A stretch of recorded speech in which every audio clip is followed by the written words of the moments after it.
Now, for something to keep you laughing during lockdown, we've called upon some of Britain's best comics to do something very special for us. Strange, Lenny, I didn't get the call. Maybe the BBC haven't got your phone number. I've had the same number for 20 years, Lenny. Maybe the phone signal's not so good in Bolton.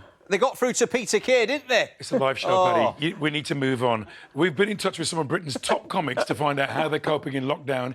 Here are some stand-ups staying in. Walk away, Paddy, walk away. I have not stopped eating. I mean, I knew my way around a buffet table before the lockdown, but it's just got worse. I had a toffee crisp for breakfast this morning, and the clues that I put on weight are there. Clothes that used to fit me, they don't fit me anymore. I catch my reflection in the mirror from time to time. I remember one time, I ran up the stairs naked, I got a round of applause, I was the only person in the house. Never let my disability stand in my way. And growing up, my mum said to me, Rosie, you be whoever you want to be.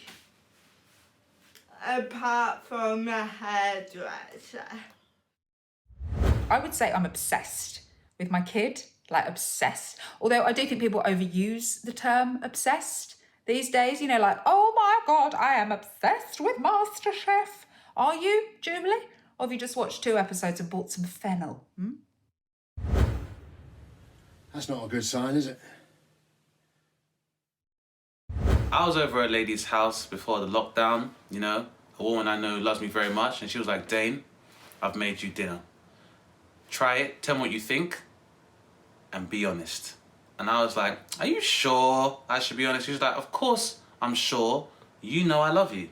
So I tried the food, and I said it was delicious, nutritious, could use a little bit of salt.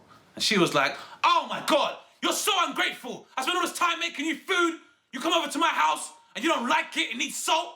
Get the hell out of my house, Dane. And I was like, hey, why don't you calm down, Mum? I've had to learn how to start doing some posh things, like having opinions about wine. And that's very difficult for me because historically, I've only ever had 2 opinions about wine. And they are, this is nice, or this will do. Well, here we are in my kitchen. I've got a picture of my mum on my fridge. There it is. I'm raising a mixed-race child. Yeah, thank you, thank you. I'm from North London, Dad's from South London. We're making it work. What would you call an Asian archaeologist? Indian Jones? Wow, wow, wow. There are 2 types of people on lockdown, and we're living with each other. There's my team, the meerkats, with springs attached to our botties, bouncing up and down, doing the Joe Wicks workout every day, running up and down the stairs, doing 4 loads of washing, planning, tidying, organising. And then there's the other group, the people we live with. Laid back, did Buddhism when they were 17. Don't let things stress you. Here's a sock to mess up your day. Your sock dropping, didn't pick up butter from the shop, dirty toilet idiots. I went on a date with a girl called Simile. I don't know what a metaphor. What a time we're having, though. I mean, it's the biggest change any of us have seen since they started serving gin and tonics in those oversized wine glasses. If you are wondering how I got disabled, it's because I didn't forward that chain email to 10 of my closest friends when I was younger. When I realized I'd never be able to talk again, I was speechless. Turns out a church is a great venue for a comedy gig, which makes sense on a structural level, because ultimately a church is a building that's designed for people to speak in and for other people to listen to and appreciate that speech. But also, I think it's nice occasionally for somebody to speak in a church who looks more like Jesus than any picture of Jesus you've ever seen in your entire life. Do you think when Jesus was being crucified he thought, well, at least they'll remember what race I am?